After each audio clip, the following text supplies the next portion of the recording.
6h30, 9h, les matins de France Culture. Guillaume Erner. Alors, Marguerite Caton, bonjour. Bonjour Guillaume et bonjour à tous. Vous revenez aujourd'hui sur la réforme Blanquer du lycée général. Réforme qui avait mis fin en 2019, vous vous rappelez, aux filières littéraires, scientifiques, économiques et sociales au profit d'un système modulable fondé sur le choix des élèves de différentes spécialités et options. La réforme avait été férocement critiquée, notamment pour la faible place dévolue aux mathématiques et ses effets d'éviction des filles hors des enseignements scientifiques. Depuis, le ministère a tenté de redresser la barre. Les derniers chiffres de l'orientation des élèves ont été publiés ce mois-ci. On les décrypte en compagnie de Magda Tomasini. Bonjour madame. Bonjour. Vous êtes la directrice de l'évaluation de la prospective et de la performance du ministère de l'Éducation nationale. Il faut se souvenir qu'à la rentrée scolaire de 2019, lorsque la réforme entre en vigueur, il n'y a pas de mathématiques dans les enseignements de tronc commun. À la place, on découvre 2 heures par semaine un enseignement scientifique. De quoi s'agit-il ? Alors en fait, on peut voir le verre à moitié vide et le verre à moitié plein, c'est-à-dire qu'il n'y a plus de mathématiques, et il y a cet enseignement scientifique qui s'adresse à l'ensemble des élèves de classe de première, alors qu'avant, les élèves de classe littéraire étaient dans leur majorité, n'avaient plus du tout de mathématiques non plus. Donc, on peut voir on peut regretter qu'il n'y ait plus de mathématiques. À l'inverse, on pouvait se satisfaire de la diffusion de la culture scientifique qui contribue au développement de l'esprit critique et qui donne une vision plus générale, pluridisciplinaire, on va dire, pour l'ensemble des bacheliers généraux. Oui, c'est ainsi que c'était conçu. On était à la croisée des SVT, enfin c'est conçu parce que c'est encore pour le coup en vigueur. À la croisée des SVT et de la physique-chimie, il y avait une part particulière pour les mathématiques en tant qu'outil appliqué. Alors dès 2022, quand même, le ministère essaye de corriger le tir. En première et en terminale, il propose une option pour les élèves qui n'ont pas pris la spécialité maths. L'année suivante, il se résout à la rendre obligatoire. Il faut dire que le décrochage scientifique des élèves et des filles, tout particulièrement, a été massif. La mathématicienne Mélanie Guenet, vice-présidente de la Société mathématique de France, a calculé récemment, à partir de vos données, que la part des filles de terminale suivant des cours de maths est passée de 82% en 2019 à 50% en 2021. Vous qui êtes à la tête de la direction statistique du ministère, Magda Tomasini, vous avez vu assez tôt, j'imagine, la cassure des courbes. Ça n'avait pas été anticipé ? Est-ce que vous avez alerté ?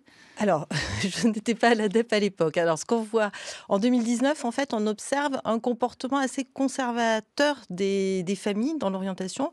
C'est-à-dire qu'il commence, le décrochage sur la combinaison maths-physique SVT s'observe essentiellement pour les filles qui sont à 60% en première, alors qu'elles étaient effectivement beaucoup plus nombreuses, 75% je crois sur la précédente filière. Et puis, donc il y a un comportement un peu conservateur. Les garçons restent assez nombreux dans la filière. Et puis, l'année suivante, un vrai décrochage. 2020, il y a une espèce de vent de liberté pour arrêter un peu les mathématiques, surtout chez les filles. Et puis, depuis, sans doute un effet d'apprentissage qui fait que ça remonte. Mais ce qu'on observe en 2023, cette remontée qu'on observe en classe de terminale, c'est-à-dire, vous savez qu'entre la première et la terminale, en fait, les élèves en première ont 3 spécialités et ils doivent en lâcher une en terminale. Et donc, c'était souvent les mathématiques qui étaient lâchées. Et ce qu'on observe là, c'est que l'abandon des mathématiques est moins marqué en classe de terminale par rapport aux rentrées précédentes. Donc, c'est sans doute un effet aussi communication et une vision aussi de l'orientation. Alors, je voudrais revenir aussi sur l'analyse qui avait été faite du décrochage des filles. Ce qu'il faut savoir, c'est que dans l'ancien bac, même si elles étaient nombreuses à faire S, elles étaient peu nombreuses à s'orienter vers une filière scientifique dans l'enseignement supérieur. Quand j'entends filière scientifique, c'est une classe préparatoire aux grandes écoles scientifiques ou à l'université dans des disciplines scientifiques.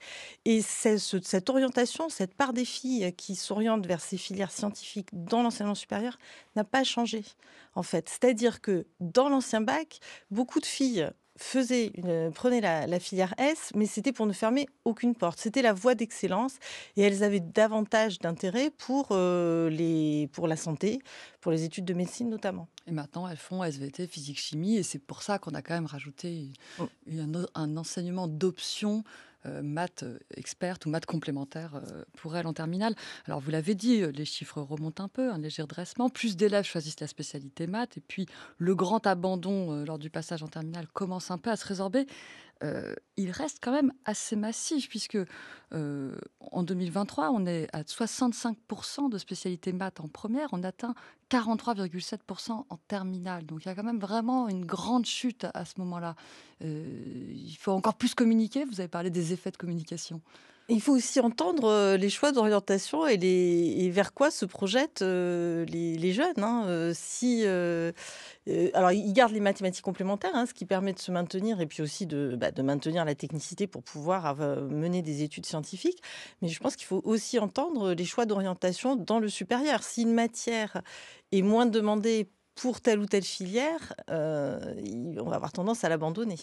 On comprend les choix d'orientation, mais ce qu'on voit dans vos données quand même, ce sont des écarts de genre qui subsistent. Ah oui.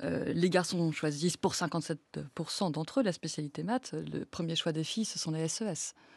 Oui, c'est aussi des choix d'orientation. Alors, je pense qu'il faut aussi mettre ces résultats en perspective avec les relations des filles avec les mathématiques.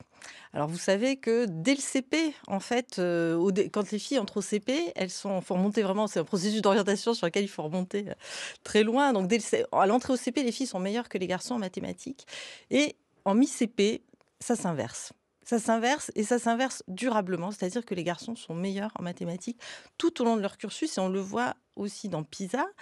Et lorsqu'on questionne un petit peu le comportement, enfin l'attitude des jeunes vis-à-vis des mathématiques, les filles manifestent plus d'anxiété vis-à-vis des mathématiques. Donc il faut voir aussi ces éléments, cette appétence qu'il faut absolument corriger. Et on la voit naître donc très très très très tôt. Il faut questionner ce changement cette différence d'attitude vis-à-vis des mathématiques des filles par rapport aux garçons. Est-ce qu'elle se construit à l'école? Est-ce qu'elle se construit dans les familles? Ça pose question. Et ces différences de genre ne touchent pas que les mathématiques, on les repère dans nombre d'autres disciplines, les enseignements artistiques d'un côté qui attirent beaucoup plus de filles, et puis à l'inverse, les spécialités type numérique et sciences informatiques où là, elles sont absolument très peu représentées, à peine 15%. Ce qui frappe aussi dans votre étude, c'est le poids du milieu social dans ces choix. Si je caricature, d'un côté, on a les garçons de milieu très favorisés qui prennent les maths, et puis après, tous les autres, filles et garçons moins favorisés vers les autres enseignements. Eh bien, en fait, les garçons et les jeunes issus de milieux très favorisés s'orientent vers des filières dont ils savent qu'elles vont les conduire vers des cursus d'excellence, c'est-à-dire des filières sélectives, en fait, hein. Donc, ils choisissent. Là, il y a un effet d'information sur vers quoi mène telle ou telle filière. Et puis, il y a une ambition qui est différente aussi et plus tournée vers les filières sélectives. Merci beaucoup, Magda Tomasini, directrice de l'évaluation de la prospective et de la performance du ministère de l'Éducation nationale. Alors, je précise que nous ne sommes pas des fétichistes des maths, mais d'une, le marché de l'emploi a besoin de matheux. Deux, ce sont les postes les mieux rémunérés, donc l'éviction des filles y est particulièrement un problème. Et trois, c'est une discipline au sens strict dont l'apprentissage permet de gagner en rigueur, comme d'autres matières systématiques. Le latin, par exemple, ce serait un autre cheval de bataille. Merci.